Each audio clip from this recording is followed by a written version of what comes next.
오늘도 조국 광복과 참어머님의 성수 무강을 위해서 한국뿐만 아니라 전 세계에서 정성을 들여주시는 사랑하는 천일국 식구 여러분, 안녕하세요. 오하요 고자이마스. Good morning, my dear brothers and sisters. 사와디카. 오늘도 참어머님의 말씀을 먼저 훈독하도록 하겠습니다. 하나님의 이상가정과 국가 그리고 평화 천국이라는 제목이 되겠습니다. 여러분, 하나님께서 피조세계를 창조하신 것은 궁극적으로 기쁨을 누리고자 하시는 데 있었습니다. 하나님도 혼자서는 기쁨을 느낄 수 없었기 때문에 사랑을 주고받을 수 있는 대상이 필요하셨다는 것입니다. 기쁨은 배우는 것이 아니고 상대를 통해서 느끼는 것이기 때문입니다. 다시 말해서 하나님은 인간과 만물이 하나님의 사랑을 중심으로 하나 되어 화기애애한 사랑의 세계를 이루는 것을 보고 기쁨을 느끼시기 위해서 이 세계를 창조하셨다는 것입니다. 사랑하는 식구 여러분, 하나님께서 피조 세계와 인간을 창조한 목적이 바로 기쁨을 누리고자 하는 데 있었다. 이렇게 참부모님은 말씀하고 계십니다. 내가 기뻐야 행복해집니다. 그렇지 않습니까? 자, 그렇다면 어떻게 하면 내가 기쁘고 행복해질 수가 있을까요? 그리고 내가 어떻게 기쁘고 행복할 수 있을까요? 이것이 우리의 숙제인 것입니다. 그런데 참 부모님께서는 우리에게 확실한 대답을 주셨습니다. 그것은 기쁨과 행복이라는 것은 나를 위해서 살면 절대로 느낄 수 없다라는 것입니다. 기쁨과 행복이라는 것은 반드시 상대를 통해서만이 느낄 수 있도록 참사랑의 내용이 그렇습니다. 이것이 우주의 비밀인 것입니다. 기쁨과 행복의 채널이라는 것은 반드시 상대로부터만이 오게 된다는 것이 바로 우주의 비밀이고 사실입니다. 그래서 인간은 누구나 다 상대를 위해서 살지 않으면 기쁨이라든지 행복이라든지 그런 세계는 영원히 오지 않는다고 하는 것입니다. 물론 육신적인 행복이나 부귀와 영원하는 일시적인 기쁨이라는 것도 있을 수 있지만 그러나 그것은 영혼을 가지 못하는 것입니다. 이런 의미에서 생각할 때 하나님도 기쁨과 행복을 느끼기 위해서는 어떤 선택의 여지가 없습니다. 하나님도 우주의 법칙을 따라야 합니다. 그래서 하나님께서도 그의 대상이 인간을 위해서 살지 않으면 영원히 기쁨과 행복을 얻을 수 없다는 결론인 것입니다. 하나님도 당신이 창조하신 이 우주의 법칙에는 절대 순종하지 않을 수 없다. 그런 결론의 말씀을 하고 있지 않습니까? 하나님도 나 없이는 행복하지 못하다. 하나님도 나 없이는 기쁘지 못하다. 그러므로 나는 하나님의 기쁨과 행복의 대상이 되기 위해서 하나님을 위해서 살아야 한다는 결론이 나오는 것입니다. 다음 내용 보겠습니다. 그런 터위에 인간이 하나님의 사랑을 중심 삼고 참된 부부의 인연을 맺고 참된 사랑의 가정, 종족, 민족, 국가와 세계를 이루는 것을 보고 기쁨을 느끼기 위해서 피조세계를 창조하신 하나님이라는 것입니다. 그처럼 하나님의 사랑 이상을 완성하는 데는 인간이 절대적으로 필요한 것입니다. 그런 차원에서 절대 가치란 절대적인 상대에게서 창출되는 것이라는 말도 이해가 될 것입니다. 하나님은 아버지이고 인간은 자식으로서 종적인 축을 형성하도록 되어 있었던 것이 인간 창조였습니다. 만일 그 축이 온전히 연결됐더라면, 즉 인간과 하나님 사이에 참사랑으로 일체된 관계만 맺어질 수 있었더라면 우주의 어떤 힘도 떼어놓을 수 없는 절대 불가분의 관계가 됐을 것입니다. 하나님의 본연적인 사랑에다가 죽을 매고 그 사랑의 맛을 본 사람이 어떻게 갈라질 수가 있겠습니까? 꿀벌은 봄이 오면 긴 겨울잠에서 깨어나 신선한 꿀맛을 보게 됩니다. 넋을 잃고 꿀을 빨고 있는 꿀벌의 꽁지를 핀셋으로 잡아당겨 보십시오. 꽁무니가 빠져나갈지라도 꿀에서 입을 떼지 못하는 벌들이 있는 것을 보게 됩니다. 여러분은 어떻습니까? 여러분이 하나님의 참사랑의 맛을 알게 된다면 도망을 가다가도 다시 와서 그 참사랑에 붙으려고 할 것입니다. 이처럼 하나님과 연결시켜주는 종적인 참사랑의 힘은 생명의 힘보다도 더 크다는 것입니다. 사랑하는 식구 여러분, 인간과 하나님 사이에 참사랑으로 일체된 관계만 맺어질 수 있었더라면 우주의 어떤 힘도 떼어놓을 수 없는 절대 불가문의 관계가 됐을 것입니다. 꿀을 빨고 있는 꿀벌의 꽁지를 핀셋으로 잡아당기면 그 꿀벌은 자신의 꽁무니가 빠져나갈지라도 꿀에서 입을 떼지 못하는 벌들이 있게 되는 것을 본다. 이렇게 말씀하고 있지 않습니까?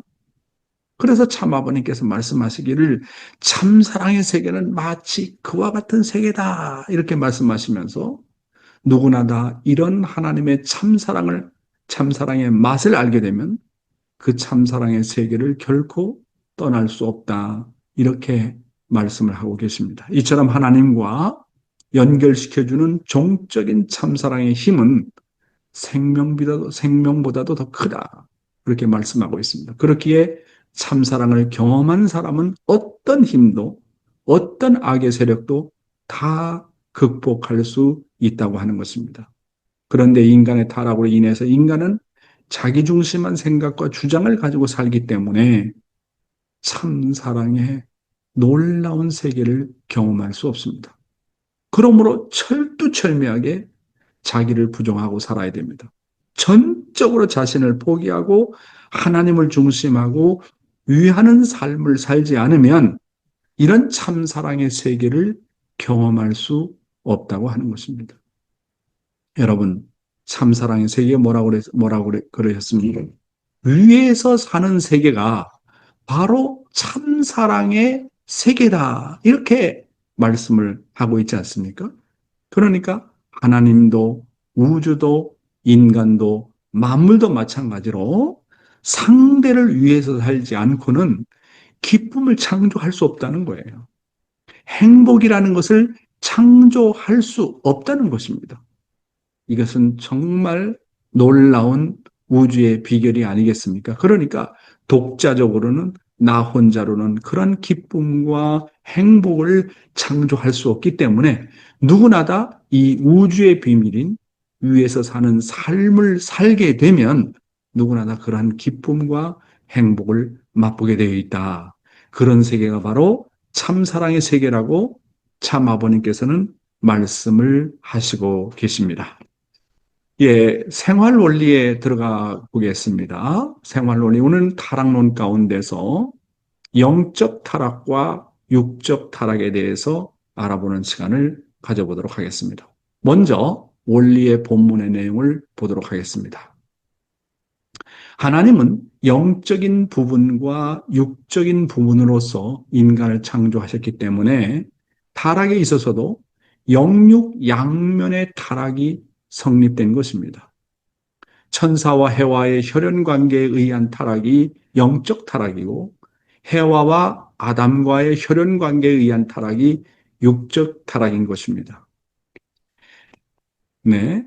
그러면 천사와 인간 사이에 어떻게 성적인 관계가 성립될 수 있을 것인가? 인간과 영물과의 사이에서 느끼는 모든 감성은 실체적인 존재 사이에서 느끼는 그 감성과 조금도 다름이 없습니다. 그러므로 인간과 천사와의 성적 타락은 사실상 가능한 것입니다. 지상인간들이 영인들과 결혼 생활을 하는 예가 왕왕 있다는 사실을 통해서도 이를 이해할 수 있습니다. 네, 다음 내용을 보겠습니다. 자, 그러면 여기에서 우리 원리의 본문을 중심 삼고 천사와 인간 사이에 과연 성적인 관계가 성립될 수 있을까요? 라는 내용입니다. 인간과 영물과의 사이에서 느끼는 모든 감성은요, 어떤 점에서나 실체적인 존재의 사이에서 느끼는 그 감성과 조금도 다름이 없다는 것입니다. 그러므로 영적인 역사를 벌이는 영통인의 경우 현실적인 사건보다 더 강렬한 몸짓이나 호소로 몸부림치는 것을 보게 됩니다. 그러므로 인간과 천사와의 성적 타락은 사실상 가능한 것입니다. 그러므로 인간 사회에서도 지상 인간들이 영인들과 결혼 생활을 하는 예가 왕왕 있습니다. 저는 과거에 어떤 부인으로부터 전화 상담을 받은 적이 있습니다. 부부가 잠들 무렵에 비몽사몽간에 가위 눌린 상태가 되었을 때 어떤 남자가 들어와 성적 관계를 가지게 되는데 어떻게 하면 좋겠느냐고 하는 것이었습니다. 그 사람에게는 참으로 심각한 문제였던 것입니다. 자, 그런 내용을 보더라도 정말 영적인 존재와 또 지상의 육신을 가진 존재가 이런 성적인 관계가 성립된다는 것을 말하고 있는 것입니다. 그리고 성서에도 보면요, 천사와 인간과의 밀접한 관계를 설명하고 있습니다. 천사가 야곱과 씨름을 해서 그의 환도뼈를 부러뜨렸다는 예와 함께 천사가 아브라함 가정에 나타나 고기를 먹었다는 사실과 또 롯의 집에 찾아온 두 천사가 롯이 대접한 무교병을 먹었을 뿐만 아니라 그 성 백성들이 그 천사를 보고 색정을 일으켜 롯의 집을 둘러싸고 이 저녁에 내게 온 사람이 어디 있느냐 이끌어내라 우리가 그들을 상관하리라고 외친 사실들이 좋은 예인 것입니다. 예, 그래서 이 영적 타락과 육적 타락을 오늘 우리가 공부를 하고 있는데요. 우리가 생활 가운데서 영적 타락에 대한 지도를 바로 해야 됩니다. 여러분, 우리가 마음적으로 타락을 많이 하잖아요. 생각으로도 타락을 많이 하잖아. 이 생각으로 타락을 하는 것이 곧 영적 타락입니다. 이렇게 생각으로 타락하게 되면 결국 인간은 어떤 범죄를 저지르느냐 하면 자유행위를 한다든지 음란 비디오를 보게 된다든지 음란 사이트에 연결되어 가지고 거기서 헤어나지를 못합니다. 이런 것이 다 생각으로 말미암아 빚어지는 영적인 타락이다. 이렇게 볼 수가 있게 되겠습니다. 영적인 타락이 무서운 이유는 왜 그러냐 하면 영적인 타락의 지배를 받으면 반드시 이것은 육적인 타락으로 옮겨지기 때문입니다. 그러므로 먼저 영적 타락이 생길 수 있는 근원을 제거해야 됩니다. 생각의 타락은 마음의 타락으로 옮겨지고 마음의 타락은 육적 타락으로 옮겨지기 때문에 그렇습니다. 성경에는 음란한 생각을 품은 것만도 타락이라고 보았습니다. 마태복음 5장 28절을 보면 나는 너희에게 이르노니 여자를 보고 음욕을 품은 자마다 마음에 이미 간음하였느니라 그랬습니다. 야, 이런 내용을 예수님께서 말씀하지 않습니까? 그래서 이런 내용을 보면 정말 이 생각으로 말미암아 빚어지는 타락, 이 영적 타락을 조심하지 않으면 안 됩니다. 영적 타락을 많이 한 사람은 어떤 환경권이 주어지게 되면 육적인 타락으로 연결이 되는 것입니다. 영적 타락 없이 육적인 타락으로 연결되는 사람이 없어요. 육적 타락 이전에는 반드시 그 사람은 영적으로 수없이 유혹을 받아가지고 타락을 했을 가능성이 많이 있습니다. 그러니까 우리가 육적인 타락을 방지하기 위해서는 생각이 순수해야 됩니다. 마음이 순수해야 됩니다. 생각으로 타락하는 것이 바로 영적인 타락이라는 것을 우리는 확실하게 이해하지 않으면 안 되겠습니다. 네, 오늘의 생명의 말씀은요, 어떻게 해야 책망의 마음보다도 긍휼의 마음을 가질 수가 있을까? 그런 내용을 가지고 말씀을 나누고자 합니다. 먼저 본문의 내용을 보겠습니다. 하나님이 신뢰할 수 있는 믿음의 인물이 되라. 천일국 시대를 사는 우리들은 하나님이 보실 때 정말 믿음직스러운 자녀들이 되어야 됩니다. 참 어머님과 더불어 황금 시대를 사는 여러분은 지금의 때가 얼마나 귀중한지 알고 있지 않습니까? 여러분은 현재 여러분에게 주어진 시간을 얼마나 귀중히 여깁니까? 여러분이 만약 하나님이 원하는 이 때를 소중히 여기고 축복 가정으로 기본 도리인 하늘의 의식과 조건을 잘 지킨다면 하나님이 얼마나 여러분을 믿음직스럽게 생각하시겠습니까?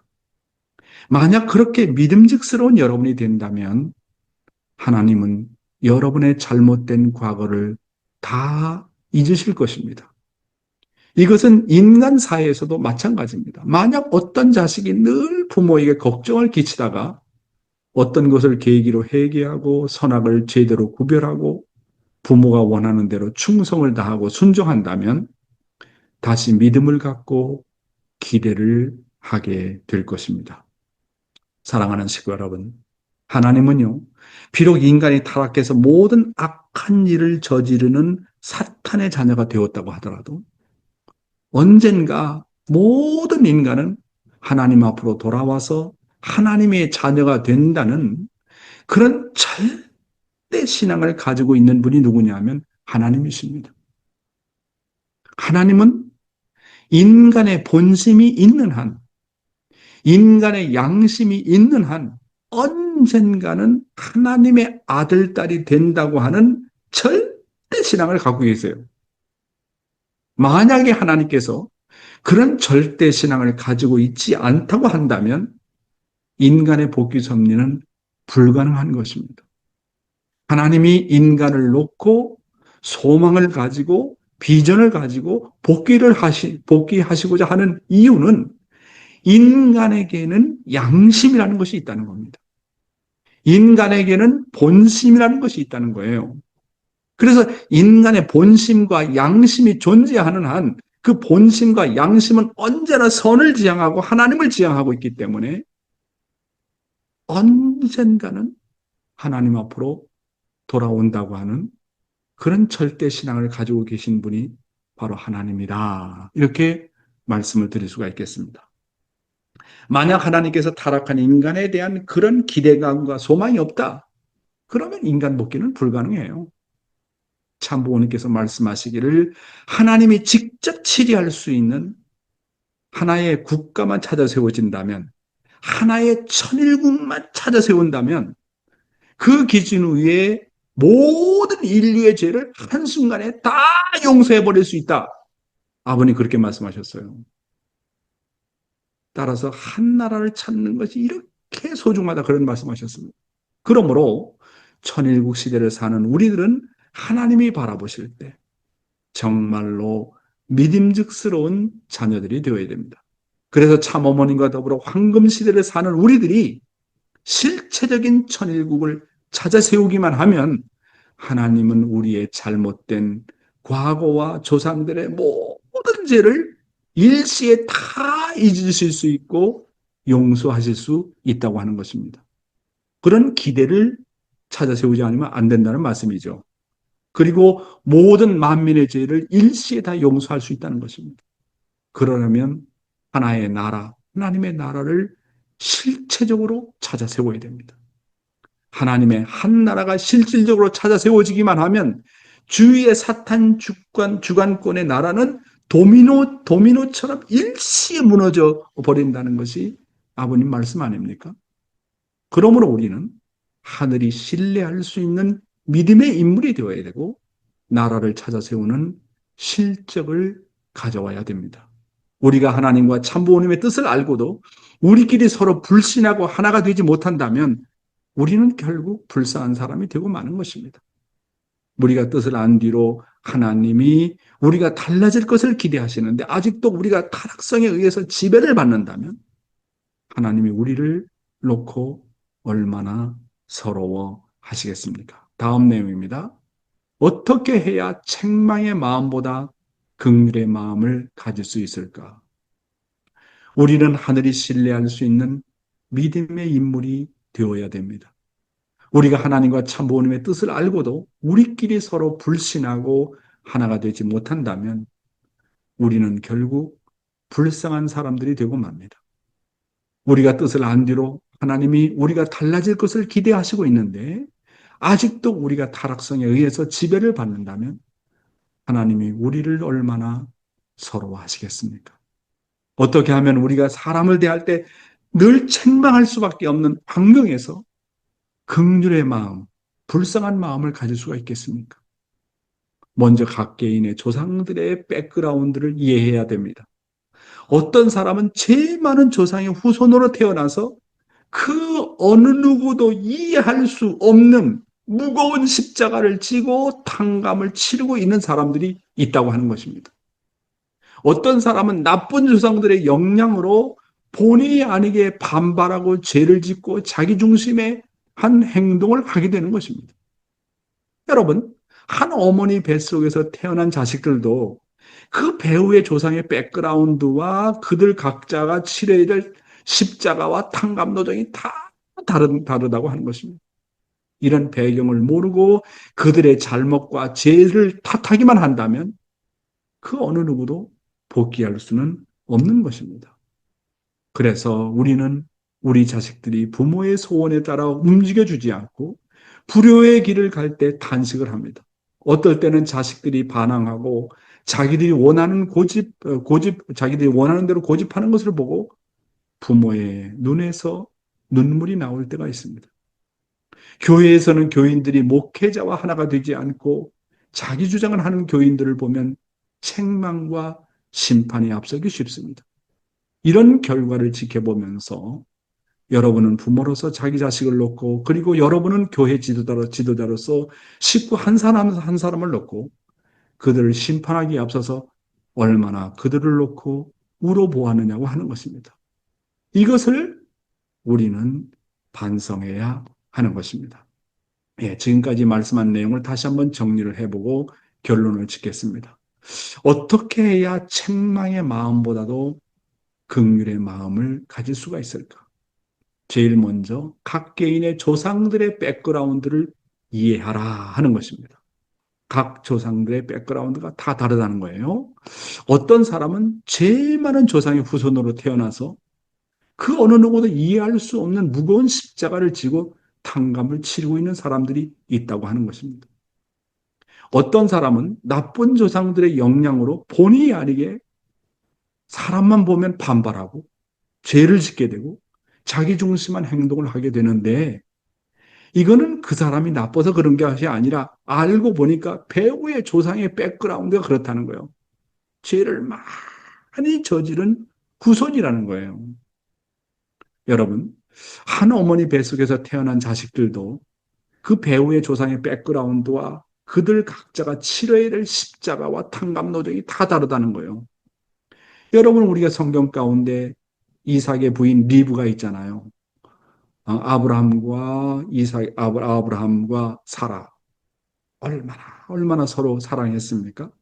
거기서 태어난 아들이 이삭이잖아요. 이삭이 효자였습니다. 효자. 그렇잖아요. 근데 그 이삭의 부인인 리브가도 정말로 이삭과 하나 된 부부가 일체된 그런 삶을 보여주고 있지 않습니까? 그런데 거기서 태어난 리브가라고 하는 엄마 뱃속에서 태어난 아들이 에서와 야곱이었습니다. 쌍둥이였습니다. 쌍둥이였어요. 같은 날, 같은 시에 태어났습니다. 물론 뭐 초가 좀 다르겠지만 그런데 야곱을 보세요. 야곱은 얼마나 아벨적이고 효성이 있고 뜻 앞에 충성을 하고 정말 그런 사람 아닙니까?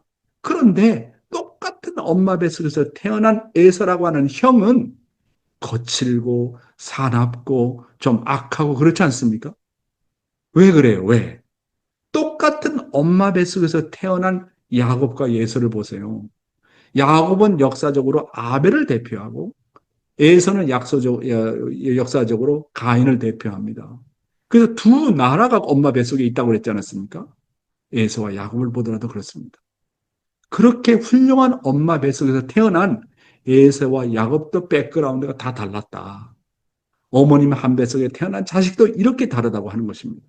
그래서 그런 내용을 알고 죄를 저지르는 사람을 놓고 왜 저런 죄를 저지를까 그 사람만 탓하지 말고 그 사람이 그런 길을 갈 수밖에 없는 조상의 배우의 백그라운드를 이해하게 되면 그 사람을 용서하게 되고 그 사람을 이해하게 되고 그 사람을 불쌍하게 보게 된다고 하는 것입니다.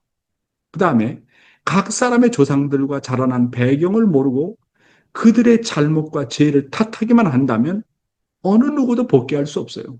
저런 악한 놈은 죽어야 돼. 저런 악한 놈은 심판을 받아야 돼. 그런데 알고 보니까 그 사람의 조상들로 말미암아 죄가 점점점 쌓이고 쌓이고 쌓여가지고 그 후손이 그 대가를 치르는 것입니다. 목회자는 목회자와 하나 되지 않는 교인들과 자기 주장하는 교인들을 보면 쉽게 책망하고 심판하기에 앞서기 쉽습니다. 그런데 아버님 말씀은 뭐라 그랬습니까? 예수님 말씀은 뭐라 그랬습니까? 남의 죄를 내 죄로 알라. 그 사람을 미워하지 말라는 거예요. 죄는 미워하되 악은 미워해야 되지만 그 사람은 미워하지 말라는 말씀 아닙니까? 이렇게 우리가 조상의 백그라운드를 알고 죄는 미워하지만 그 사람을 미워하지 않는 용서하는 마음, 긍휼하게 여기는 마음, 불쌍하게 여기는 마음을 가지라고 하는 것입니다.